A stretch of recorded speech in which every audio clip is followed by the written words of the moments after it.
ॐ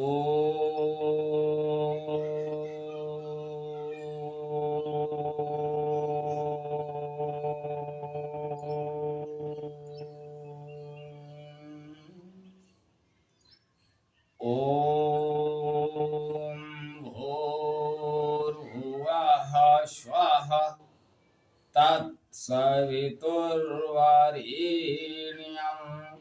भर्गो देवस्य धीमहि धियो यो नः प्रचोदयात्। हे परमात्मा, हम सबको सद्बुद्धि दे, उज्जवल भविष्य के मार्ग पर आगे बढ़ाएं।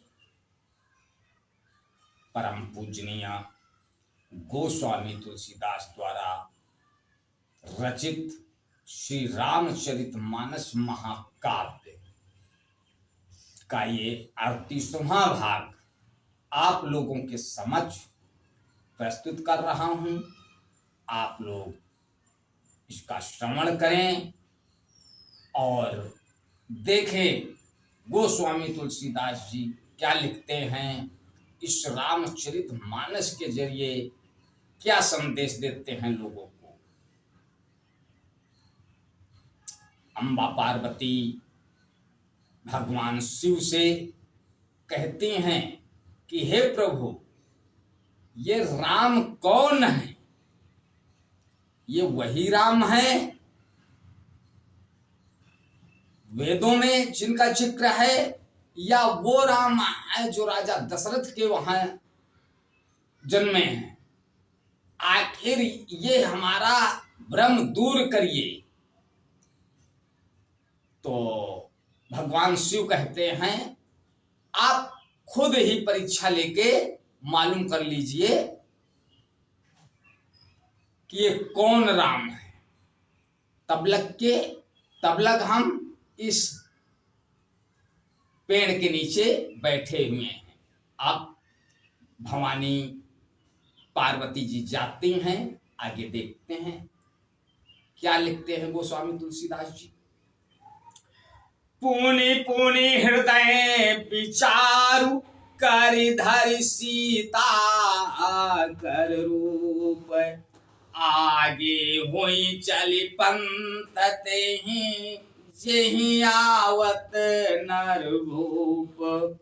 सती बार बार मन में विचार कर सीता जी का रूप धारण करके उस मार्ग की ओर आगे होकर चली, जिससे सती जी के विचारानुसार मनुष्यों के राजा रामचंद्र जी आ रहे थे।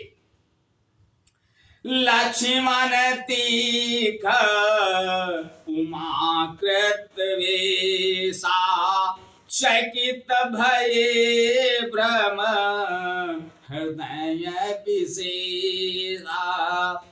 कहि न सकत कछु अति गंभीरा, प्रभु प्रभाव जानत मति धीरा।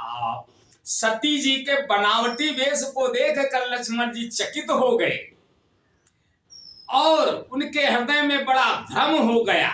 वे बहुत गंभीर हो गए, कुछ कह नहीं सके। धीर बुद्ध लक्ष्मण प्रभु राम जी के प्रभाव को जानते थे। सती कपटु जान्यो सुर स्वामी, ओ सब दर्शी सब अंतर्जामी।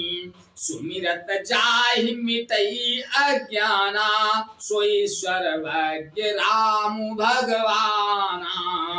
सब कुछ देखने वाले और सबके हृदय के जानने वाले देवताओं के स्वामी श्री रामचंद्र जी सती के कपट को जान गए, जिनके स्मरण मात्र से अज्ञान का नाश हो जाता है, वही सर्वज्ञ भगवान श्री रामचंद्र जी हैं। सती की न चाहता हूं दुराऊ, देखो नारी स्वभाव प्रभाऊ। निज माया बलु हृदय बखानी, बोले बिहसी राम मृदुवानी। स्त्री स्वभाव का असर तो देखो कि वहां उन सर्वज्ञ भगवान के सामने भेद सती जी छिपाओ करना चाहती हैं। अपनी माया के बल को हृदय में बखान कर श्री रामचंद्र जी हंसकर कोमल वाणी से बोले, जोरी पानी प्रभु कीन प्रणामू, ओ पिता समेत लीन निज नाम। कहो बहोरी कहाँ व्रस के तो, विपिन अकेली बिरहूं कही के तो। पहले प्रभु ने हाथ जोड़कर सती को प्रणाम किया और पिता सहित अपना नाम बताया। फिर कहा कि वृष केतु शिव जी कहाँ हैं? आप यहाँ वन में अकेली किस लिए फिर रही हैं? राम बचन मृदु गूढ़ सुने, उपजाते संकोच, सती सभी तमहे सपही, चली हृदय बड़ सोचू। श्री रामचंद्र जी के कोमल और रहस्य भरे वचन सुनकर सती जी को बड़ा संकोच हुआ। वे डरती हुई चुपचाप शिव जी के पास चली। उनके हृदय में बड़ी चिंता हो गई। आज बस यहीं तक। अगले भाग में तब तक के लिए जय श्री राम।